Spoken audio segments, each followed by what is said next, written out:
right, Jerry just gave me the signal. We are live for our broadcast tonight, and I want to welcome all of you to our Wednesday night Bible studies. We begin a new study on the book of Genesis. And so I want to say a special thank you to all of you who are here tonight in person in our beautiful sanctuary at South Haven First United Methodist, and also a special thank you to all of you who are at home, who are also joining us now for this time. And so let's forget about John. No, don't really. Let's don't forget about John. But let's now go to the other end of the Bible and go to the opening book, the book of Genesis. And as we're beginning to look at John chapter 1, I invite you, if you will, first and foremost, to join me now in a time of prayer.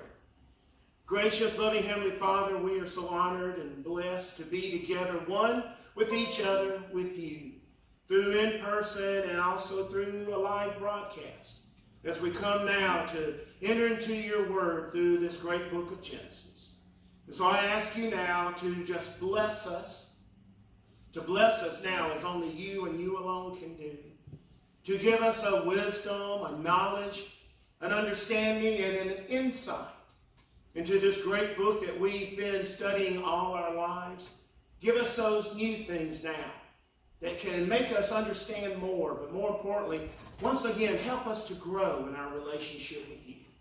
So bless us now, dear God, as only you and you alone can do, as once again we place ourselves in this time of study into your loving, life-giving hands. And we ask this in your holy, mighty, and very precious name. Amen. All right, so we are now at this time starting our ninth Bible study together. This is our ninth study. And by now you should know that whenever I begin a new study, first and foremost, I like to give us an introduction. I think it's important that we know some of the things behind the book, behind how it was written, when, and what some of the messages, some of the things that we're going to be looking at. So right off the bat, first off, when we think about Genesis, we always put it where? As the first book of the Bible, right? But the thing is, did you know this, that it is also known as the first book of the 5 books of Moses, which is better known as the Pentateuch, okay? We know all this. But what you may not know is actually this, that when it comes to the name Genesis, that name does not come from the Hebrew. That's not a Hebrew name for the book. The name Genesis actually comes from the Greek language. It's the name of the first book of the Septuagint. Now, it can be pronounced either Septuagint or Septuagint, depending upon your author, editor, or whatever. But what this is, the Septuagint or Septuagint, it is the Greek translation of the Old Testament.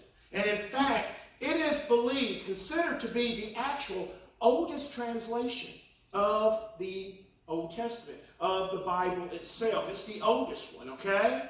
The thing is, when it comes to Genesis, when that word is translated, it can mean a number of different things, beginning or origin. It can mean source, creation, or coming into being of something. All right? That's the Greek part. But when you come to the Hebrew, the actual Hebrew name of the book is Bereshith.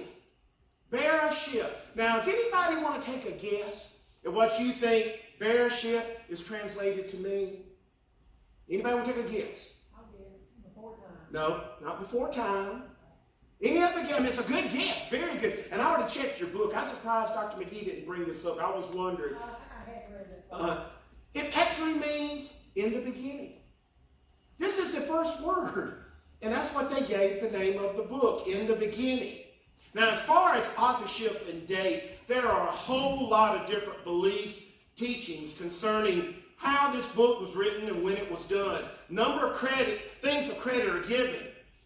One of the biggest things is it's believed that it was a book written by a Jewish scholar to the Jewish people who were in exile in Babylon back in 587 to 539 BC. And it was written to encourage these exiles, remind them of the power of God, that he had the power to actually bring them back to the promised land that he had created for them, okay? But even though there are others that we could look at, I didn't want to fool with them. I wanted us mainly to concentrate on the traditional view of who wrote this. Now, according to the early church, along with what's known as the Jewish Talmud, it's a collection of rabbinic notes from 2nd century Jewish oral tradition and law, followed also by the 1st century Jewish historian Josephus. All three of these actually give Moses the credit, okay? In spite of the fact that the book never tells us, okay? The book never lets us know who actually wrote it. These are the beliefs. The traditional opinion is that Moses did it. Now, in the Bible, one of the reasons why they believe this is there are a number of references to Moses writing it. In Leviticus chapter 1, verses 1 through 2, or in Nehemiah 13:1. But in the New Testament, it's Matthew chapter 8, verse 4, and Acts chapter 26, verse 22. But one of the strongest verses to support this, that strongly gives credit to Moses being the author, is actually found in Exodus chapter 17. Now, if you want to flip back to Exodus 17, you can. You don't have to. But in Exodus chapter 17, okay, there beginning with verse 8, we have the story of how the Amaleks, okay, they come and attack Israel and are defeated. And you know the story. Remember the story where Moses and Joshua and the Israelites out. And he tells them, I'm going to be up on this ridge and I'm going to hold the staff of God. And you remember the story. When he holds the staff up in his hand, Israel is winning. But when he drops it, the Amaleks start winning. And it's a day long, it's like a 12-hour battle that goes on. And Moses' arm gets tired. Aaron and everybody else, the other elders, they're trying to help him hold it up. They even get stones and build an altar to help hold his arm up, okay? But eventually, Israel wins. But if you look in Exodus 17, verse 14, following the battle, then the Lord said to Moses, write this as a reminder in a book and recite it in the hearing of Joshua. So we're told here, God tells him, write a book. So we have this wonderful reasoning as to why he wrote it. But it doesn't end there. Acts chapter 7, verse 22, Luke tells us that Moses was learned in all wisdom, knowledge of the Egyptians. He was a very educated man for the time, okay? But most importantly, throughout the Pentateuch, Moses spends a great amount of time with who? Who does Moses spend a lot of time with? What's his name? How about God? Remember, he spends a lot of time, especially up on Mount Sinai. Remember, he spends so much time with God that it gets to the point his face is shining so bright they can't even look at him. He has to put a cloth in front of his face. You know, his future was so bright, type of stuff. So the thing is, he spent a lot of time with God. And through that, it's believed that God was preparing him, equipping Moses for all this. And so if Moses is the author then, and his tradition upholds it, then he wrote it during the time then of that wilderness generation. You remember the ones, the 40 years in the wilderness. And he completes it just before his death on Mount Nebo in Deuteronomy 34. And he wrote it for two things to the Israelites. First off, to have faith in the power of God. For God to have the power to create just through his spoken word means he also then has the power to do what? To save and deliver his people, which is going to become a reminder for us. Just as God speaks and creates, that same power is also now available to who? To us. To you and me. The same God that delivered the wilderness, the same God, that created everything just through the spoken word, he's on our side. He's in our corner. He's got our back, okay? And we can do anything too, just like they did. But it's also another reminder. One of the main characters other than Moses is Abraham. And remember, Abraham is on a what? He's on a journey to an unknown place. And we're going to study Abraham, okay? And just like Abraham, they are also going to an unknown place. But also like Abraham, this book is a reminder how they can put their trust and faith in God, that he will deliver them. But the bottom line is actually this: in discovering who actually wrote the book, the truth is, most likely, Moses, he didn't write it by himself. It's believed that Moses actually, along with a number of other writers, some with him, some away from him, they're the ones who composed not just Genesis, but the entire Pentateuch, those first 5 books of Moses. And it's believed that this is the way it happened, that it wasn't just Moses by himself, but it was a number of them that helped do this. If you look in Deuteronomy chapter 34, now remember I said he completed it before his death in Deuteronomy 34 there on Mount Nebo.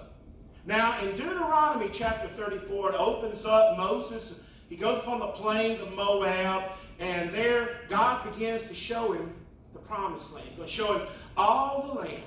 In verse 4, the Lord said to him, "This is the land of which I swore to Abraham, to Isaac, and to Jacob."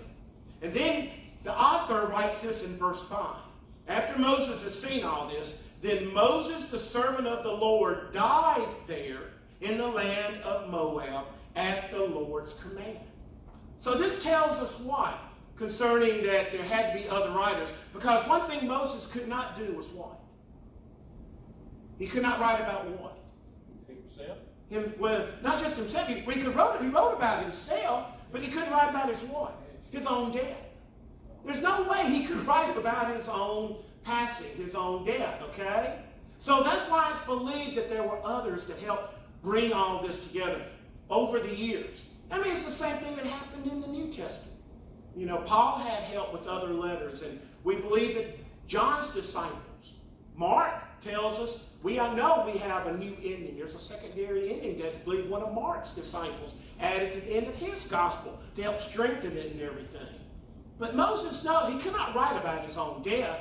And then also, as we look through Genesis, we're going to discover the names of cities and countries.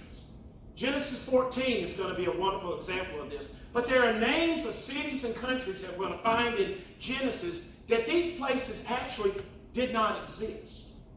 It's been proven by history that these places, they either did not exist at the time of Genesis, or if they were there, they had a different name.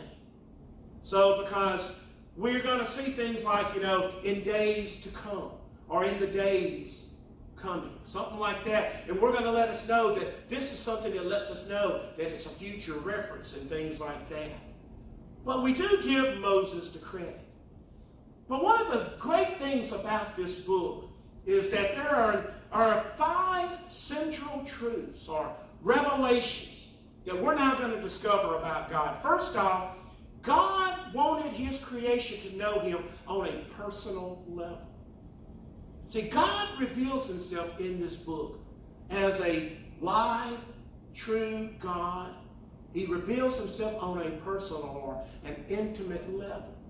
Now, the second revelation is connected to the first one. Secondly, God wants to be in fellowship with his creation. Not only does he reveal himself in an intimate way, he wants to be in fellowship. Now, this was important because the big difference between God and all the other Near Eastern gods of that time, other than the fact that they're false gods and God is the one true God, it's always been the fact that when they were written about these Eastern gods, these gods always chose to hide, to stay away from people. They did not interact within the lives of people. Why? Because they weren't real. They were made up. They were stories. But the people back then saw them as real, but they couldn't interact. God, Yahweh, chooses to reveal himself, not just to his people, but to all people. And he can do it. Why? Because he's alive. And he is a personal God. Now, third thing we're going to learn is that God wanted his creation to know that no matter how far away they strayed from him or his plan for them, Genesis teaches us that he would be the one who would come to where they are and help them come back to him. Okay? We're going to learn this. You can especially find it in Moses' second book, the Exodus, where, they're traveling through the wilderness. God was constantly coming to them. Well, it's also in Genesis. Abraham Joshua, all the stories, even when they veer off God's plan, God comes to them and helps them out. Now, the fourth one, and to me is probably the biggest one of all, we're going to learn is this, that God doesn't make deals when it comes to sin. God's not going to form some treaty with sin. He doesn't make a deal with it. When you sin, they're going to sin against God, and with sin always comes what? Punishment. And I know that sounds harsh, doesn't it? Because we know of a loving God who sent his Son to die on the cross for our sins, and he took our punishment, right? He took our sins. And so that's not the God we know. But unfortunately, back in this time, it's going to happen. They will sin. And God is going to punish them. And there are going to be times when we're reading this and we're just going to go, man, that sounds mean. That doesn't sound like the God I know. But he has to do that at this time in Genesis. But then my favorite thing that we're also going to learn, the fifth thing, is that God desires to be in a covenant relationship with his creation. Now, when we studied the book of Hebrews, we talked about the covenant. Because Jesus is the great high priest that moved us from the Old Testament, Abraham covenant, to the New Testament covenant. And we talked about the fact that a covenant is an agreement with two people. Now, it's not, I'll do this if you'll do that, and if you do that, I'll do this. It's, I will do this, in response, you will do that. You do this in response, and we will do this together, all right?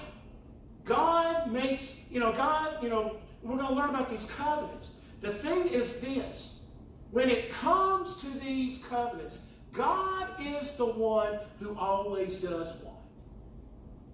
When it comes to all the covenants that we know about, the Old Testament and then in the New Testament, God is the one who always does what? Initiates it. Thank you. God is the one who always makes the first move.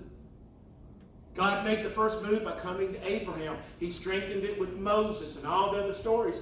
Our New Testament covenant happened why? Because Jesus came to us. God initiates all the covenants between us. And his thing is, I will do this. All I ask is you, let me be your God. I will do this and give me your sins and I will forgive them. I will do this, and all you got to do is receive me and receive my love. You do this, and I will do this in return for you. And that's what we're going to learn. We're going to see the beginning of all these covenants, okay? But overall, there's basically just one main thing that's going to flow throughout the book, and it's simply this, that God and his creation are forever bound together. God and his creation are forever bound together in two ways, in a unique way and a specific way. And it's going to be this message that's carried out, not just through Genesis, not just through the Old Testament, but actually through the entire Bible. This is a message of one of the messages of the Bible, how God is bound. He's connected to us, his creation. So as we look at all this, as we begin, and if we had time, I'd love to read chapter 1, verses 1 through 31, but I'm not. I know that you've read these. I know you've thought about it before. Now, the thing is, as we get ready to start looking at what's known as the first creation story, because there are two creation stories. There's the one in chapter 1, and there's the one in chapter 2. Okay? So, as we look at the first creation story, right off the bat, there are two things that I have noticed, and I'm sure there's other things, but there's two things I want us to talk about. Two things that are actually found missing in the story. Two things found missing in the story that I think are going to connect to several things here. Now, first off, what group of animals, okay, is not mentioned? This group that is now completely extinct, what group of animals is not mentioned in the creation story? The dinosaurs.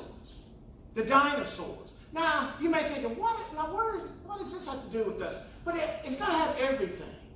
Because the truth is this, even though we want to admit it or not, there are a lot of people who do believe that dinosaurs did not exist. But the truth is, there's too much scientific proof that lets us know that they did exist one time here upon this earth, okay? So the question becomes, where did the dinosaurs come from, and then what happened to them? They're there, okay? Now, some people like to point to chapter 1, verse 21. Look at verse 21 here in this chapter. It says, so God created the great sea monsters and every living creature that moves of every kind with which the waters swore. Now, has anybody got anything different besides great sea monsters? Great whales. Great whales? Okay. Sea creatures. Creatures? Okay. Well, the bottom line, that's more about what it is, but some people think that's a reference, that they're talking about the dinosaurs, okay? But the thing is, it's on this fifth day. This is part of the fifth day of creation. And the animals that are created on that day are the animals that live in the sea, live in fresh water, along with the birds of the air. And even though there are dinosaurs that have been proven that lived in the water, majority of them still lived on the land. And land animals aren't mentioned until the sixth day, okay? So the question then becomes, what happened with the dinosaurs? And this is something that we're going to talk about actually in a few minutes when we get on into verse 1. Now there's also something else, a second thing that is also missing from the creation story. What kind of proof is also missing? What kind of proof is missing in the creation story? I referred to it when I talked about the dinosaurs. There's what kind of proof that shows that the dinosaurs roamed this earth at one time? Well, fossils, but let's put it all together in one specific thing, what I was looking for. Scientific, you're right with the fossils, but there's no scientific proof to be found in the creation story. You see, and there are people who want to discredit the creation story, found in chapter 1, by pointing out that there's no scientific explanation. There's no scientific theory. There's no scientific way of showing how all this came to being, okay? There's nothing scientific that is explained. The thing is this, though. Anyone who comes to Genesis chapter 1 and expects to receive some type of scientific account of how the world came into existence, they come to the creation story wanting to receive answers to the questions concerning the beginning, not just of life, but of primitive life, and have these questions answered in a technical, scientific way. They're going to be severely what? Disappointed. Because the purpose of the creation story, okay, is not to explain this in a scientific way. And that's okay because, see, to answer such questions or provide such scientific proof, that's not what chapter 1 is attempting to do. The purpose of the creation story is to do what? To affirm and build up our what? Our confidence, but also how about our faith? Our faith in God. The purpose of the creation story is to affirm and for us to confess in faith that God is the one true source of what? Of everything. Of everything, of all creation, okay? Don't go to chapter 1 looking for a scientific answer, okay? That's not what it's about. It's a call for us in faith to accept what is considered to be basically one of the deepest mysteries of God.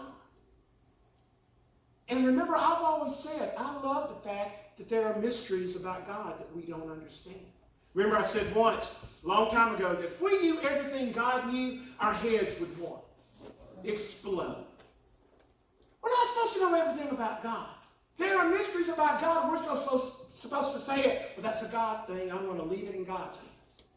Because it does what? It builds up our faith. And so that's what the creation story is all about.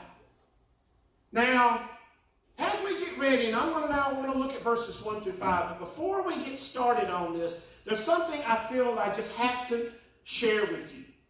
What I want you to understand is this, that when I'm doing a study like this one of the things that I recognize is this, that I'm basically preaching to the choir. Okay? You remember those saying, you're preaching to the choir? Somebody knows, somebody understands. I know that you know the Bible. I know that all of you here your years of Sunday school. Like me, your parents took you to Sunday school, church, vacation Bible school. And then as we get older, we go into our own personal readings and studies. I know y'all have read Genesis, okay? I know I'm not going into this blind or anything like that. But knowing that you are folks, that you're people that know Genesis, at least in a very basic way. You know the stories. You may have to be reminded of sometimes. But you know all this. My main goal is to help us do something different then, to look at this in a different way. I want us to try and see Genesis now in a new perspective, okay? I'm going to take some things and I'm going to maybe point some stuff out, and you may want to say, wait a minute, Brother Sam, that's way off. I think you've lost it, okay? But what I just want you to think about some things in a different way. And always remember this, that I believe in the Bible. I believe that the Bible is the message of God's love, hope, assurance, grace, mercy, forgiveness. That the Bible is God's way of reaching out and teaching us. Basically letting us know who he is. Okay? So if I start going to some things like, well, wait a minute now. Just remember, you know me, you know my heart. Okay? I'm just trying not to preach to the choir and tell you something that you already know. So let's look now at this. Join me looking at verses 1 through 5. Now, in the beginning, when God created the heavens and the earth was a formless void, and darkness covered the face of the deep, while a wind from God swept over the face of the waters. Then God said that there be light, and there was light. And God saw that the light was good, and God separated the light from the darkness. God called the light day, and the darkness he called night. And there was evening, and there was morning, the first day. So right off the bat, here we have verse 1. In the beginning, God created. Now, there are a number of ways that we can actually take this verse, translate it, look at it, okay? How many of you have the New International Version? Yours says, in the beginning, God created the heavens and the earth, period. Now the earth was formless and void, covered in darkness. Mine, the New Revised Standard, in the beginning, when God created the heavens and the earth, the earth was a formless void, covered in darkness. Now I know that there's other versions. Some of you got the King James.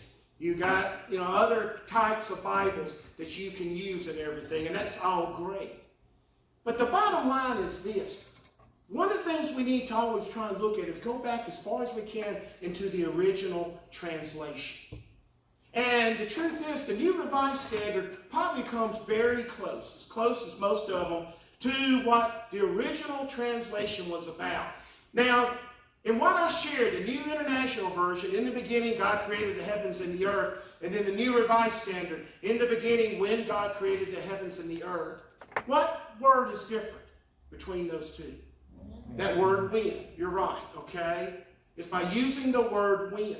Now, in using the word when as a connection to get us back to the original translation, we can then begin to determine the intent of Moses when he's writing this verse and what he wanted to show God in an independent event, okay?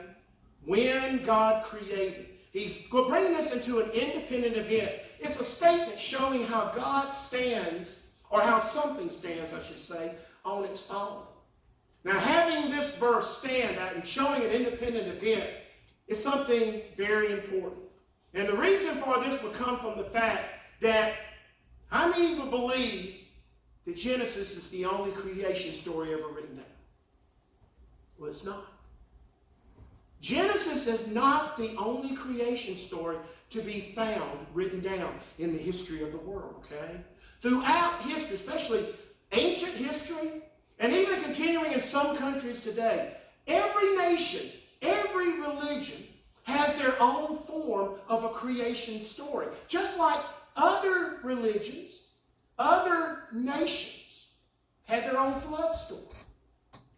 The flood with Noah is not the only flood story ever written down. There's all kinds of different versions, all right? Now, the thing is this, though, going back to this verse right here. Now, when it came to these religions, these nations, who in all these different creation stories would have been given credit for creating the world? In these ancient religions, these ancient countries, who would they be giving credit to for creating the world? How about their own one? The founder of their religion or their own God, okay? Their own false individual gods. See, false gods, they were consistent throughout back in this time. They had names such as, like, there could be Astoreth, Baal, Dagon, Marduk. These are just a few of the names. Also, they could be found in statues. Remember the story of Moses when he's up on the mountain and the people come to Aaron and they say, you can lead us back into Egypt, and Aaron calls for all the gold and he creates what kind of statue? A golden calf. And I'll never forget when Moses comes down and sees it, first thing he does is, Aaron, how did it happen? Well, I don't know. I just took the gold and threw it in the fire and I popped that calf. When he actually created it with his own hands. But there were things like that. But their biggest God to worship, the biggest gods, so different kinds of gods, would have actually been one. Things in nature such as what? The moon, stars, the sun. Remember, sun, Ra, big in Egypt, okay? But the moon, sun, stars, the sky was one of their gods. The sea, or an ocean, even rivers. And that continues today in pagan lands and stuff like that. Also certain animals, including anything from a bird to a beast, could be seen as their god. Now, what's been discovered is this, though, that when they would do these other various, creation accounts, one of the things that they would do is they would actually put it into what was called a dependent event, not an independent, which Moses does. They would put it into a dependent event. And their basic form that they would state, let's just kind of take from what Moses wrote, they would sound more like this. And this isn't exact, okay? Please know it's not an exact science, but this is kind of the way it would go. When Ra, the sun god, or when Dagon began to create the heavens and the earth already was a formless void. Now, to interpret that, the creation story, it tells us what? When Dagon began to create the heavens and the earth already was a formless void. Their story tells us what then? That when it came time for creation, what was going on? God said, let there be light. No, not yet. Think about the false gods. I'm not talking about our God. When blank began to create the heavens and the earth already was a formless void. See, for them, remember, it said things were already there. Huh? The earth was already there. But there was already stuff there. God, what? Creates out of nothing. Their gods created from something that was already there. A dependent event. Okay? That's why it was so important, Moses, to open up chapter 1, and he specifically is doing what? Making sure that the reader knows, that the Hebrew people know, that we know, that not only was the world created by God and God alone, but most importantly, when he created the heavens, the earth, when he said, let there be light, that there was what? Light. They're not just light, but there was what? There was nothing already there. It's an independent event. God speaks into the nothingness, and there was nothing there for him to start with. Moses wants us to know that. That is why Moses, when he's writing this, when it comes to creating, he uses a very specific Hebrew word, bara, B-A-R-A. The word bara is never used in the Old Testament, scriptures, to express or testify to an action done or completed by a human being, by a man or a woman. Bara can never be used to say, well, Sam built this, or Sam created this. You will not use that. The word bara is used to do one thing, and that is to describe God's work in creating, bringing about something within this world, and more importantly, bara is always used to show that God is the only one who can bring something out of what? Nothing.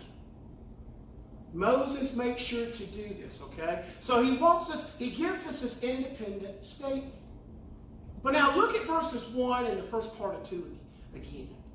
And I want to take a closer look at what's going on during the time frame surrounding these verses. Now, read with me again, verse 1 and first part of verse 2. In the beginning, when God created the heavens and the earth was a formless void, and darkness covered the face of the deep. All right. Now, as you read this, if we're honest, one of the ways we can interpret the events that are being described as taking place is what? That when God created the world, he actually created the world with what? He created the world into what kind of form? No. Look at it again. The earth was a what kind? What? Was a formless void covered in darkness, okay? That when God first created, that's what he originally created. He created to be a formless void, formless and empty, covered in darkness. Now, in the original translations of these words, they really don't mean formless void. What they actually mean is this: created it into a state of chaos. That when God spoke, he created the world in chaos. And to understand it this way, then it tells us that God first created the world to be in a chaotic turmoil, disorder, or in a state of confusion. Now, when you look at it this way, for me, one of the things then that we can say about this is that it shows God is the one that can do what? That when it comes to chaos, God can bring what into chaos? Calmness, order. And that's a beautiful way of looking at it, right? That God, in the midst of chaos, God is the one that can bring order, calmness, or as Mr. Harrell pointed out, he can bring light into the darkness. But what if we look at it in a different way? What if we look at something else that's always been taught concerning these two verses? Now, when it comes to the God that we know and we love, when it comes to, creation, what's one of the last things that we would ever expect him to create when it comes to this world and it comes to our lives? We would never expect God to create what for you and me? Huh? Havoc or chaos. Let's go back to that word chaos, but havoc's a good word too. That's the last thing we expect him, okay? Our God is the one that does what? He brings stability, peace, light into this world. And let's never forget that if it wasn't for God holding everything together, this world would really be in a state of chaos, right? Think about what this world would be like if God just stepped away or turned his back. He's the one that keeps everything stable for right now. One day Jesus is going to come back and the world's going to be turned upside down. But until then, he's the one that keeps the chaos away. All right? But it is because of this then, this way of looking at all this, that it's now actually believed that the first day of creation did not end with verse 5. It's believed, there is a theory, there is a teaching, that the first day of creation does not end with verse 5 like I read, okay? It's actually believed that it's very possible that the first day of creation ended with verse 1. That in the beginning, when God created the heavens and the earth, that's the first act of creation. It's believed that there is a separation in time. We don't know how long, but there is a belief that there's a separation in time between verse 1 and then picking up in verses 2 through 5, okay? Now, the belief, the theory, is that when God first spoke and created the heavens and the earth, that he actually created the world then in a complete and orderly form. And the world remains that way for an unknown period of time. But it's also believed that during that time, what group of animals could have been roaming the earth? The dinosaurs. It's possible that this is when the dinosaurs would have been created and existed. Now, you know there's a number of theories surrounding the extinction of dinosaurs. Mainly that something happened. Some say a comet. Some are giving credit to a giant ice age type thing. Like I said, the ice came down and covered, or a giant comet hit the earth and covered everything with dust, wiping out the vegetation on the earth. No matter what, something happened and it destroyed life for them here on earth. So, what are we then told happens in verse 2? Suddenly the earth is what? Void and darkness. Void, darkness, okay? It's formless, it is void, all right? We're told that the world is a formless void covered in darkness. The big question now becomes, what was it that caused the world to become formless, void, and dark? Enough that could destroy life on earth. Well, the answer can actually be found in the last book of the Bible. Go to Revelation with me if you want to. Revelation chapter 12. I'll give you a moment. Go to Revelation chapter 12. Now, Revelation chapter 12, it opens up the first part of it. It's called The Woman and the Dragon. And we're not going to get into that. But if you go to Revelation chapter 12 and you look at verses 7 through 9, now what we have here, we're told about a war that breaks out between God and Satan, okay? The thing is, it's believed that this description is not about a war that will happen one day. It's about a description of something, a war that's already happened. Now follow along verse 7 with me. And war broke out in heaven. Michael and his angels fought against the dragon. Now, according to the rest of Revelation, who fights the dragon? Who fights Satan? Not Michael, but who? The knights. Jesus. Jesus is going to conquer, all right? And believe me, there's not going to be a fight, okay? But here, Michael and his angels fought against the dragon. The dragon and his angels fought back, but they were defeated, and there was no longer any place for them in heaven. The great dragon was thrown down, that ancient serpent who is called the devil and Satan, okay, called either one, the deceiver of the whole world, and he was thrown down to where? Earth. To the earth. And then who else followed him? The angels. All his angels were thrown down to the earth with them. So what's believed that this is not about future events. This describes the fall of Satan coming into this world. And if this is what happened, can you imagine Satan and all of his angels being cast down to earth? What would happen? Suddenly there's a formless void. Okay? There is darkness. And then what we have beginning in verses 2 through 5 is then we now have this description of how God is going to bring his created world back into order. How he's going to remove the chaos. Now, I know that may be something you've never heard before, but think about it.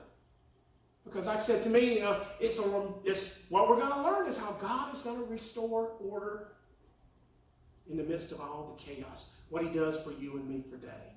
So, we're going to stop here. I know that because that's about 6.5 pages that I've shared with you. Now, what we're going to do is, next week we will not meet. I apologize to everybody at home and all of you here. Next week we have annual conference, okay? All pastors have to be there, and we Robert Young is our lay delegate. And even though it's a virtual, it's all Zoom and everything, it's Wednesday, all day Thursday, and all day Friday. And I just pray, I'm not going to have time to take Monday and Tuesday and put my sermon together, and then have time to put together a Bible study and record it for Wednesday night. So we're just going to take next week off. So in 2 weeks, we're going to pick up. And what we're going to do, we'll look a little bit more, a couple of things in this from verses 2 through 31, okay? And we're going to just highlight some of the days. We're not going to cover every day. Because what I want to do at first is going to be two things about God we're going to point out. There are going to be two things that God does for us that we're going to point out. But then we're going to get to verses 24 and finish up. And I want us to take a close look at the sixth day of creation. So that'll be our goal next week. Take a few minutes, talk about some other things with this, talk about God, talk about us, and then look at the sixth day of creation. Because who's created on the sixth day? Besides the animals of the field, who are? We are.